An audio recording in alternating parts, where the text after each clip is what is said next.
Welcome back to Blâst Gist, my wonderful people. People, you don't read though. A lot of katakata don't they happen since. Now we say, hey, you don't read. Mo carry am. Go show na more na know as it they go. They say that some people where they under Ngozi Orabeze will don't come outside. They say that the Biafra liberation army everybody know, especially Commander Holy Ghost. He said that as he stand now, say they are no longer Biafra liberation army.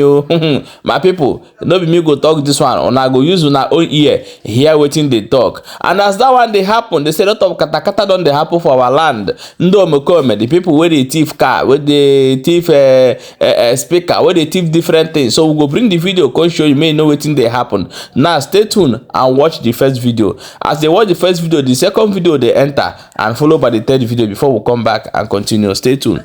For freedom, they don't see themselves as a military. They see themselves as a Agboro Park. Vigilante. They don't know what they're doing. Every day, how can a military man, a commander, who be in social media 24 hours talking rubbish? Now, military soldiers is everywhere. All the terrorist organization is everywhere in Biafra land. Just few days, Biafra. Simon is somewhere. Is in prison or whatever. These people abandon what Simon asked them to do, squander the money they give them, and they carry phone every day. They sleep with women. They are busy in social media.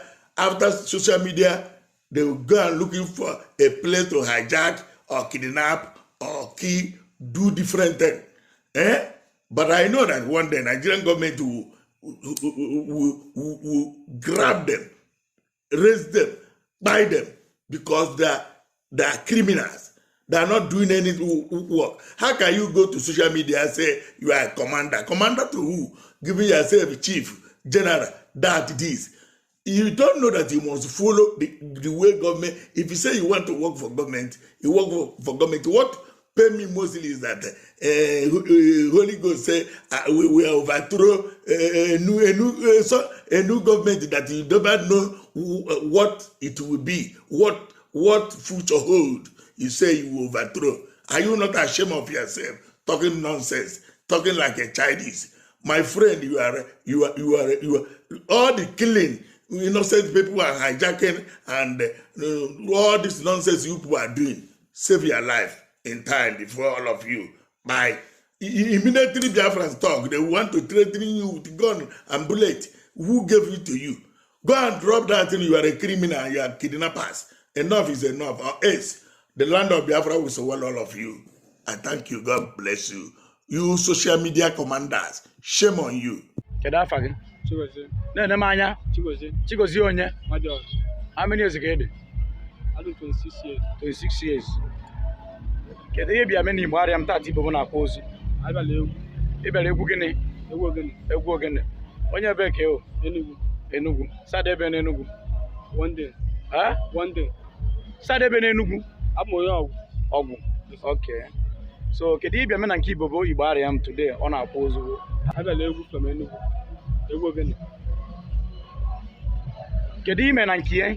Ezumoli. Oli gịnị? Oli speaker.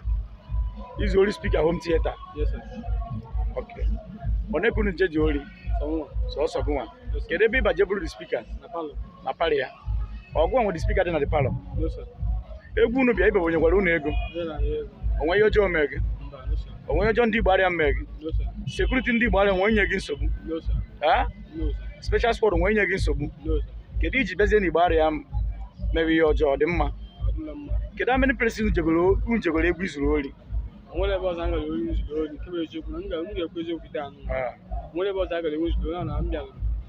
Working I working on ya, working in so full speaker like oil. So I better that.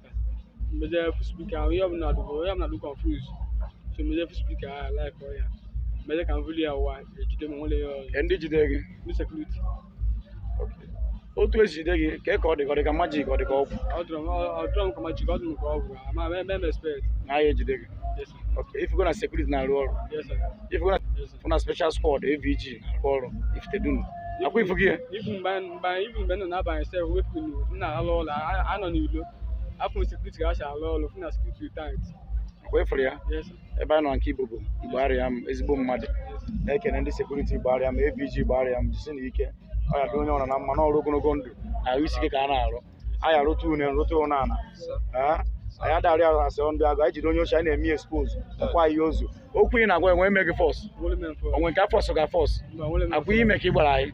Gịnị ka ime? Ori gịnị? Na nke onye? Ibobo Igbo arịa m. Okay, na-ekenekwu ndị special squad AVG Iftedun. Na-ekene defenders dunu kọfịa niile asị ho. Na-ekenekwu Igbo arịa m. Na mbụrụ na-agba Igbo arịa m ya dị mma. Na ọdịgo mma adị. Wee na-ekene Ibobo Igbo arịa m. Onye kwara nne so na ya kwata ogologo ndụ na ahụ isi kwata ife ọma. Wee na-ekene ọ dị ho memba AVG memba Anambra steeti niile. Ọrụ ogologo ndụ ka a na-arụ bịara igba ya egbu onwe ya kwa na eziokwu. Ekene m unu.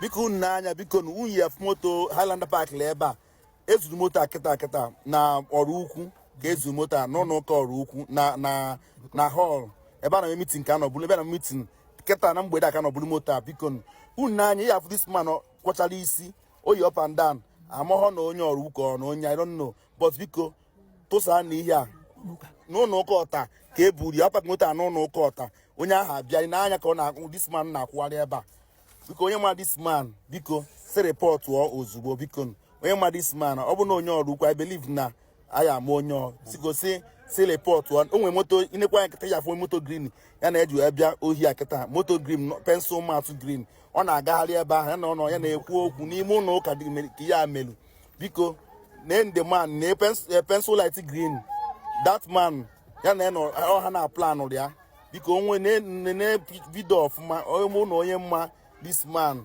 biko si report ma ọ si kpọọ m biko si kpọọ fada Holy Family biko ka report to fada Holy Family biko no fada Holy Family ọta if all this man the man onye nke bụ ka pencil light ọ kwụsịgo ya na the man ifo ka ha na-ekwu okwu now ifo ka ha na-akpa nkata ka esi wee bịa bụ the moto then ọ na-agwa ya jebe biko na ebe ebu moto ahụ na St. Joseph na Holy Family ọta ka ebu this car onye apakịla ya na Holy Family ọta ọrụ ukwu ebe a ka ebu this car biko nụ na ị na-anya ọfụma ka ọ bụ na onye ma onye dị otu a biko ha report ọfada Holy Family ọta na eketa ka ọ na-aga na ka ọ na-agagharị na ọya apakịta ọya ha banye dị moto a buru ya pụọ na ka ha na-amonitor the car biko onye ma these people biko say report onye ma these people ha report na Holy Family ọta ka moto adị eburu eketa aba na-anọ meeting onye ahụ abịa buru dị ka kịta wee move biko efu kịta moto ha achọghị ịba na dị moto kịta ọkpọpe dị ka efu ọba ego na na dọra ka nke ọzọ na-eche ọya revise dị ka kịta buru ya pụọ biko onye na-anya ọfụma ọ bụ na onye mma this person biko onye a report ọrụ fada Holy Family ọta biko ọtọ ọrụ ukwu ọtọn godi onye moto ka ọ na-atọn na ka o buru ya pụọ